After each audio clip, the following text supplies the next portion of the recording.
Alors depuis quelques temps, il y a quelques vidéos qui circulent sur le net de Brut et autres vidéos qui parlent du danger du sauna de la yoni, du yoni steam ou du sauna vaginal. Alors c'est clair que quand moi je vois ces vidéos, je me dis mais oui, mais c'est super dangereux, aller dans sa toilette, mettre un truc en plastique avec de l'eau bouillante à une distance très proche de la vulve. Je suis tout à fait d'accord avec eux, c'est extrêmement dangereux. Mettre une bassine d'eau chaude entre ses jambes, c'est dangereux, c'est clair. On va se brûler. Et encore en plus du plastique, qui n'est pas fait du tout pour une utilisation en interne, puisque c'est un plastique qui, on le retrouve dans AliExpress, qui coûte, je crois, quelques euros, et c'est clair que ce n'est pas un plastique qui aura pas de phtalate ou de BPA. Alors vu comme ça, pour moi aussi, le yoni steam de cette manière, je le trouve dangereux. Et donc je suis tout à fait d'accord avec ces vidéos.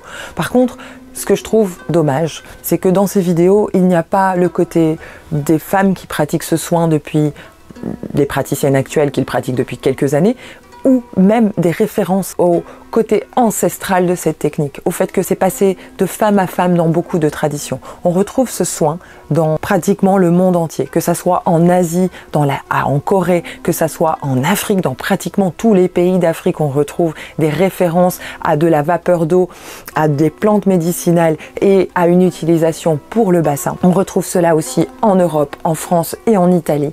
On retrouve aussi des références à ce soin en Amérique du Sud et actuellement en Amérique du Nord, parce que les Sud-Américaines ont ramené ce soin en Amérique du Nord. Et il est probable que si on recherche plus, si on aurait accès aux recherches et à cette sagesse qui était transmise de femme à femme, on trouverait encore beaucoup plus de pistes. Et pourquoi on ne les trouve pas?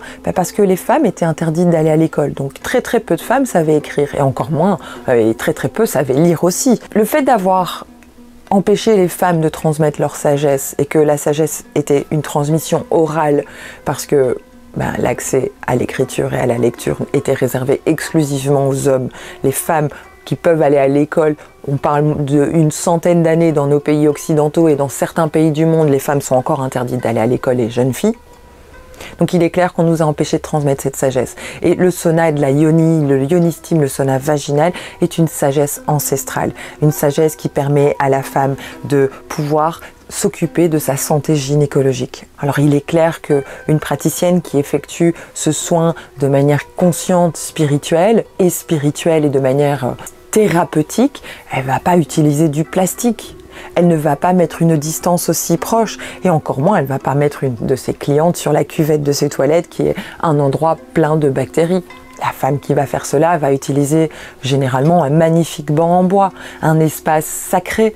Ça va être un rituel où la chaleur va être testée. Et personnellement, je le recommande, et tu le retrouveras dans l'e-book que je partage. Tu retrouveras une référence au fait de tester la température, de tester la distance entre la vapeur d'eau et ta vulve, et de mettre ton poignet. Donc si la distance est celle-ci, je t'invite à mettre ton poignet, à mettre cette zone de ton poignet où la peau est très fine.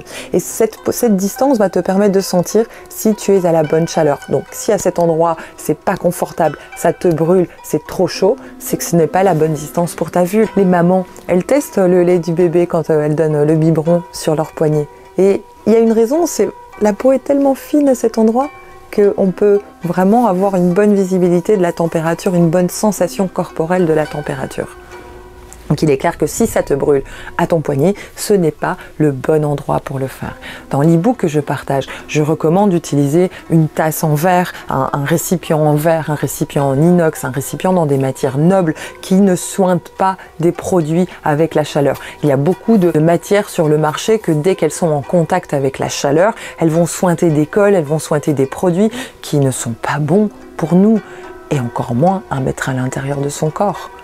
Donc, et je dis mettre à l'intérieur, mais la vapeur, elle va pénétrer, l'eau pénètre notre corps, comme quand on va prendre un bain. La chaleur, ce n'est pas mettre l'eau bouillante dans sa vulve, c'est s'imprégner de la chaleur comme pour une inhalation.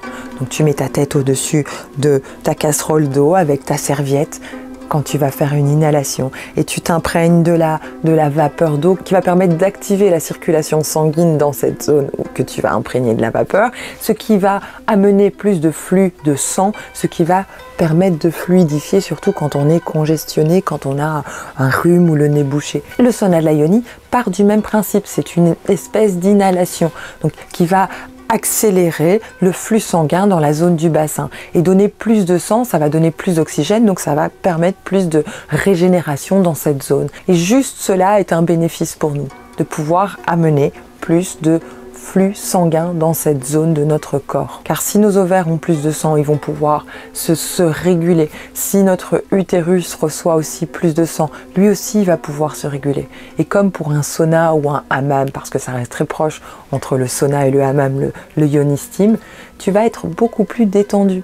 Et avant tout, c'est un moment pour toi, un moment sacré avec toi-même où tu vas pouvoir être en contact avec tes parties génitales sans que ça soit douloureux ni sexuel. Et pour cela, moi j'adore le yoni steam, j'adore le sauna vaginal. Le sauna peut être dangereux si on n'utilise pas notre bon sens et qu'on suit un phénomène de mode. Maintenant, si tu suis des professionnels qui ont une conscience de ce qu'elles sont en train de faire, est-ce réellement dangereux ? Et cette sagesse que nos mères, nos grands-mères, nos arrière-grands-mères nous ont transmise, est-elle réellement dangereuse? On part du principe que la gynécologie existe depuis quelques centaines d'années. Et avant ça, comment on fait les femmes pour accoucher, pour se soigner? Parce que dans l'histoire, il n'y a pas de référence à cela. Il y a un flou. Et ce flou, encore une fois, vient du fait que les femmes ne pouvaient pas aller à l'école, ne pouvaient pas apprendre à lire ni à écrire, ni étaient respectées dans leur sagesse, dans leur tradition. Donc le sauna de la yoni, utilise ton bon sens pour savoir, est-ce réellement dangereux? Si tu utilises ton bon sens et ta pleine conscience et que tu es guidé, et si tu veux être guidé, je t'invite à télécharger mon e-book que j'offre et à avoir toutes les bonnes consignes pour te faire ce soin de chez toi. Car il est important que chaque femme puisse s'occuper de sa santé gynécologique. C'est vraiment important. Tu es la seule qui connaît bien ton corps. Alors oui, la médecine est importante, elle peut nous apporter des pistes et heureusement qu'elle est là. Mais notre sagesse, notre intuition, elle est tout aussi importante. Et les deux ensemble, si on a vraiment des gros troubles, eh ben, ça peut être extrêmement bénéfique pour toi. J'espère que cette vidéo t'a apporté des pistes à explorer. Fais-le moi savoir en commentaire. Je t'embrasse.